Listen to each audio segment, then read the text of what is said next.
Michelle Jaffa. And I think I have more kind of comments going forward if we will be having something like this. I'm going to make it brief. A lot of people here are very concerned. You see the hints of, in the future, just as we go forward, because from what I see, we probably will do this again. If we can have the presentations limited, if we can have the guests coming on time, so that we can use the hour and a half we sat to be able to engage you and give you our recommendations and suggestions, that would be better. Also, if you put most of the information that you gave Minister, they were really good. A lot of them are available on the website. So if you have that summarized, that would be better.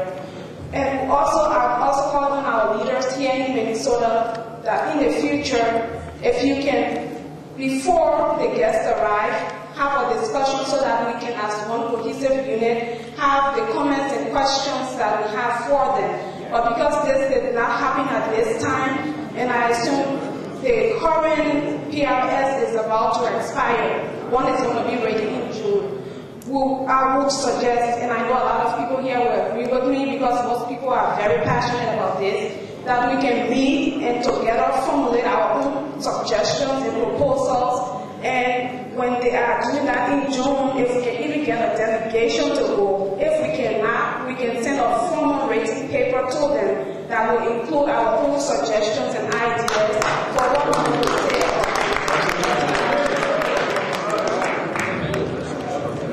My name is Fred Williams. I live in Park. I have just one question. I want to know what is different about this thing. This is not the first time we've had beautiful PowerPoint presentations, good speakers coming and lecturing us about these things. This is not the first time. We've had these things decades upon decades. This is Liberia. We know Liberia. What is different? What will make me, as a Liberian, begin to have confidence in Liberia and those of you who are in leadership? You call a meeting at 4 o'clock. You guys came after 5 o'clock. You guys all got water to drink. We are sitting here.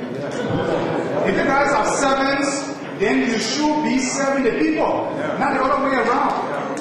Liberia has to change. Again, my name is Noana Pusayan, and I'm the founding member of an organization called PRS. It's a United States-based Liberian organization empowering the youth through sport. Thank you. When you're doing your presentation, you talk about making sure that we're in the diaspora who has an organization where we can get to Liberia and see how they can contribute to the government of Liberia. And our mission is how we can aid the government through sport. So the reason I was in Liberia in February, and I realized that the president was making her annual speech. She don't mention anything about sport. What is the government doing about sport development in Liberia, especially when it has to do with youth? Thank you. Again, my name is Noana Pusayan, and I'm the founding member of an organization called PRS. It's a United States-based Liberian organization empowering the youth through sport. Thank you. When you're doing your presentation, you talk about making sure that we're in the diaspora who has an organization where we can get to Liberia and see how they can contribute to the government of Liberia. And our mission is how we can aid the government through sport. So the reason I was in Liberia in February, and I realized that the president was making her annual speech. She don't mention anything about sport. What is the government doing about sport development in Liberia, especially when it has to do with youth? Thank you. Hello, my name is Charles Kawe, and I have a question for actually Dr. Allen. Dr. Allen, you made reference to the transfer of knowledge to expatriate national, the token, which is being funded by the UNDP.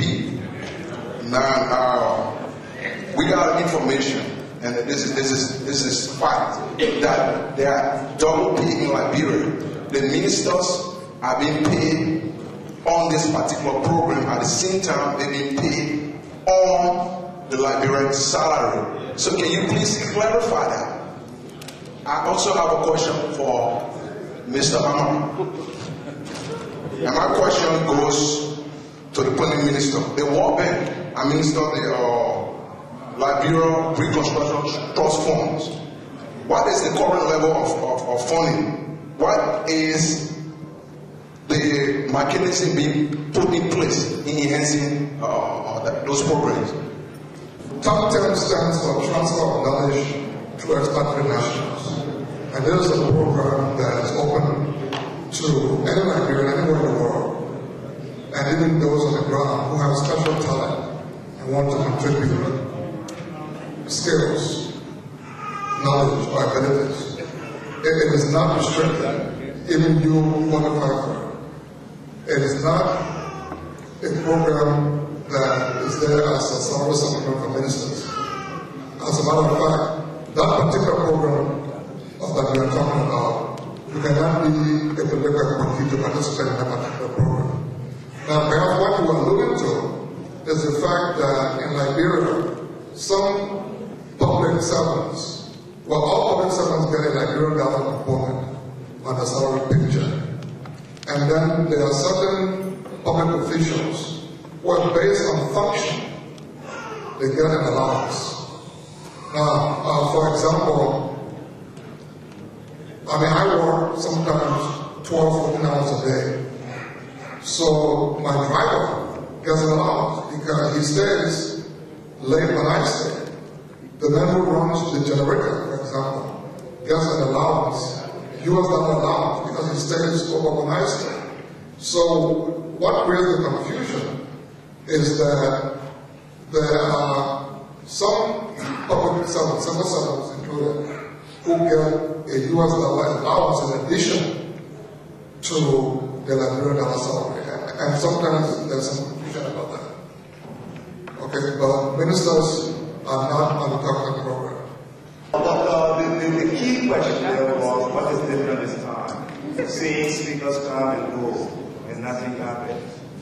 What is different this time is that we want to pledge to you a proposal so that we follow up on this through a homecoming program this year in December. We've already talked to our Consul General in Atlanta. She's arranging a Delta flight. We're hoping that Delta will start coming to Liberia around August again, so that we organize a homecoming, a diaspora homecoming. We need to bridge the divide between the diaspora Liberians and those who are on the ground. Because, like my colleague said, the resentment is just there. How do you lobby to pass the dual citizenship bill so that you too can have a voice beyond your economic power? You can have a voice in the body politic in Liberia. So we are now going now, as the champion of this, working with the embassy. Dr. Allen and myself have already started working on a concept to pitch this to the cabinet, to the government, to help facilitate a homecoming event, a national conference, so to speak. But the government is only a facilitator. We are hoping tonight that by showing you the evidence, you can find your niche in your country again. On the World Bank and NRTF mechanism, the current funding level is around 120 million. And the World Bank is managing the fund, but the government is also contributing to that fund. The EU is contributing, Sweden is contributing, other countries are contributing. This is not the World Bank exclusive World Bank fund. Let's be clear about that. So when you see them with the road projects, everything, they're just doing that to make sure the contracts are working, but you have other donors. The funding gap for all of the projects we have now is around 30 million. So we squeezed the World Bank to look at some of their funding windows to see how we can fill the gap to do the Eastern Rail Line and Downtown Highway beginning January. And that is why you heard, if you follow the news, the World Bank Vice President for Africa for a one-day visit, working session with the President and for Economic Management Team, which I'm a member. And then we squeezed them, we told them that we wanted this started. They have agreed, that is why Mr. Kofi Woods is not here. That mechanism that will be put in place to get our project started and completed to jumpstart our economy.